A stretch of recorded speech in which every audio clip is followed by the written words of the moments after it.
Kehlin Show. Today we're going to be discussing how to do rental arbitrage in 2022. Is it profitable? Do you need an LLC? What does my business credit need to be? What does my personal credit need to be? How much does it cost to even start up an Airbnb?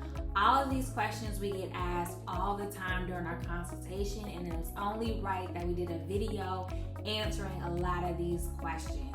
So stay tuned and lock in.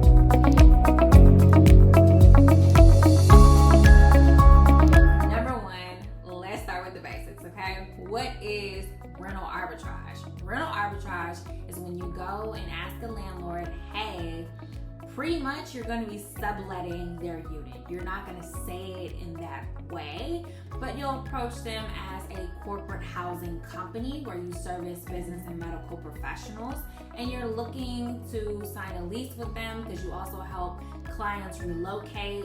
I get various cases on Airbnb on why they want to rent the unit. That's not really, the information that we need to know in detail, and neither does his landlord.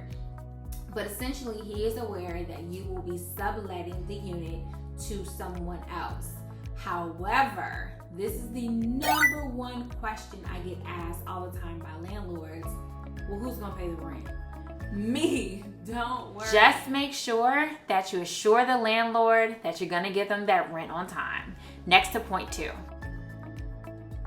So now that we're caught up that rental arbitrage is pretty much the landlord agreeing to subletting the unit to someone else, here's number 2. You can't just approach a landlord and say, hey, I want to do Airbnb, what's up on it? What? No. That's not how this whole thing works. First, they're typically going to ask for 3 very standard requirements. Depending on the class of properties, sometimes those requirements can be more, but the first 3 you can always depend on is 1. What does your personal credit look like? Sometimes they'll ask about your business credit, but from a landlord perspective, they need to know for you, have you been financially responsible? Have you made payments on time? These are the things that they're looking for. The average credit score that they're looking for is 650 or higher. But I know some of you, and I've been there too, okay? My credit has been at 600 or like 550 before. Been there, done that. You can write a book on it, okay? It's okay if you don't meet the 650 credit score. Typically with some various apartments, they will make you pay extra if you don't meet that quota. And this can range between $100 to $300 deposit because you are considered a security risk, right? And that's fair, especially when we're just getting started. Number 2, if you're gonna do a corporate lease, you're gonna do it under your business name, they're gonna ask for your business bank statements. People, you create the LLCs, you create the business bank account, whether it's your full-time job income or that personal side hustle that you got, that money needs to be funneling into your business so you can present the statements to say, hey, I make 3 times the rent. That's how you're really gonna prove you're a real company. So today, you have this side business, you work a 9 to 5, you do whatever the case may be, make sure that money is coming into your business so they can validate it. I promise it's really that simple. Number 3, it's the one that you can't really fool, is how many years you've been in business. But here's the catch. For a Class A luxury property, chef's kiss, beautiful, right? That is when they're gonna say, no, friend, we really need these references, and we need people to tell us that you've been a good partner before. However, if it's your first time, this is the moment I forgot. I would stay away from Class A properties if you're a beginner and find a Class B kind of property, which is to be the deciding factor of who manages the property. I want to make the distinction between landlords and like corporate rates, okay? Corporate rates where you have to go through a corporation, it's a whole application process. They're not playing no games with you, sis. Beat it. If you don't meet the requirements, go and get out of here. We trying to play with somebody who meets the requirements. Now, let's say you're talking to a landlord, it's individual. He's been a beginner before. He's probably beginning with you. This is probably his first deal. So you're able to kind of persuade people to give you that first start. All right, so 3 things again, the requirements when approaching a landlord: at least have an LLC, or if you don't have it, you're working on it and you just applied today. Guys, let me know if y'all want me to do a video on applying for LLC, because y'all make it seem like it's really that hard. I've done at least like 6 LLCs. It literally takes an hour of your time.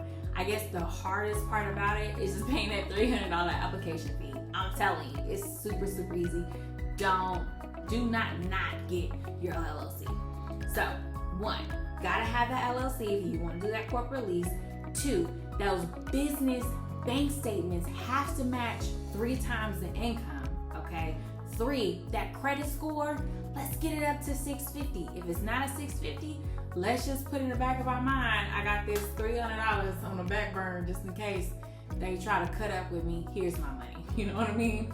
So just make sure you have those 3 requirements when you're approaching a landlord, or just come to us and ask for mentorship, and we can give you some creative ideas on how to match those requirements if you don't meet them. Okay, so now you're like, all right, Isis. Okay, sis, look, I got the requirements, my credit score, good, LLC, there, okay, bank statements, fat. How do I find this unit? Great question. Let's do a quick tutorial on Zillow on how I find them.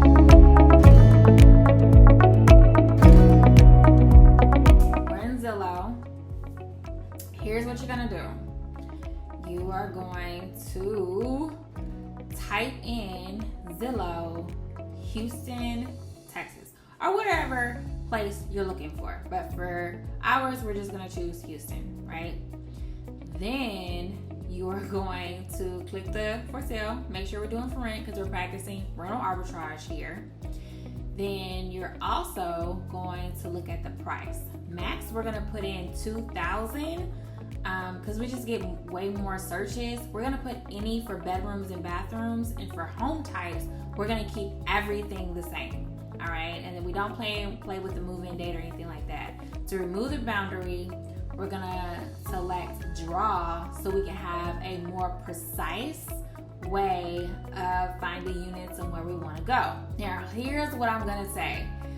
Anything within the 610 loop, we know for certain they probably don't really have an HOA, which is why it's probably one of my favorite areas to kind of look into, because you don't have to worry about Airbnb restrictions. Now, Houston, no restrictions in Airbnb unless you're in the outer skirts and you're in the suburb. Then you will have some restrictions. But inner city Houston, there are no Airbnb permits or anything like that, and that is for Houston, right? So now I'm about to show you how to spot Class A, Class B, Class C properties. This is a Class A property, Elam Med Center, right? Super nice. You can look at the amenities. It's amazing. Greystar. For those of you who don't know, Greystar, they're a pretty big, especially in Houston, property management company, and they have pretty strict requirements. Remember those 3 requirements I was talking about? You have to be on double time with those folks. Same thing with this unit here.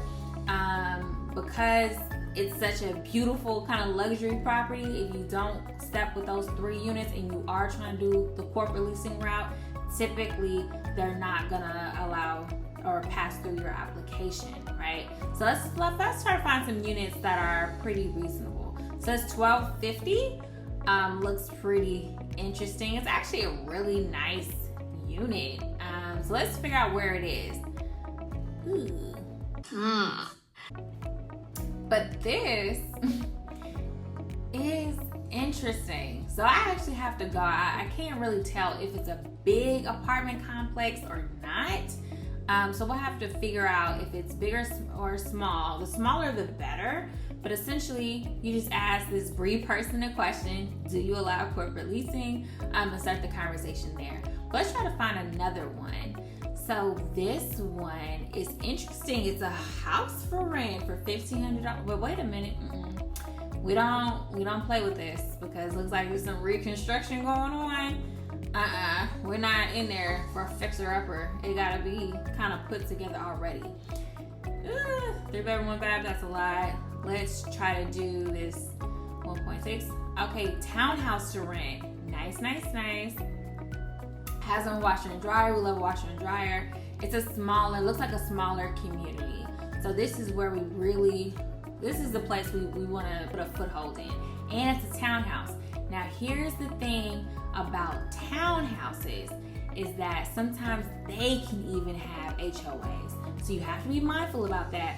But you can also see in the overview how many days it's been listed, how many contacts, which is pretty good information. And you just ask Bill, our friend Bill here, a question.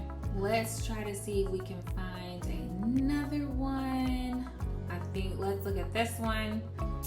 All right, there's another property I would look at. And again, I'm looking at the ones that are listed for like the number. It says 1.4, 1.1. This is rented out by Helen Hugh. Again, you can see how many days listed, how many people have contacted, how many applications, like how high of an interest is it? The longer it's been on market, the more you can negotiate, right? But if it's fresh on the market, then they still have to get their feels to see how quickly it's gonna sell. And that is how you find an Airbnb. Now guys, there is no elevator to success. If you do decide to do our mentorship program, we do supply you a list of properties to help you get started. But if this is a career or a business you really want to see long term, you can hire people, you can hire a virtual assistant to do this for you, or you can hire us or have somebody else on your team do it. But you at least have to call 50 properties. I have never heard of any clients that have called 50, 100 properties and all of them have been no. Like, that is the name of the game. It's about failure. It's about looking stupid, and it's okay. It's your first time. You're supposed to look stupid. It's okay. Been there, done that. And don't worry about your first time tripping over your words. That's gonna happen. Typically, the third or fourth time you get super comfortable. It's standard questions. Do you allow corporate leasing? Do you have this in inventory? I'm looking to move in July 1st, July 15th. Just make sure you have a uniform date that you're telling everybody so you don't have to keep fumbling over, different stuff. So yeah, this is how we find our Airbnb units.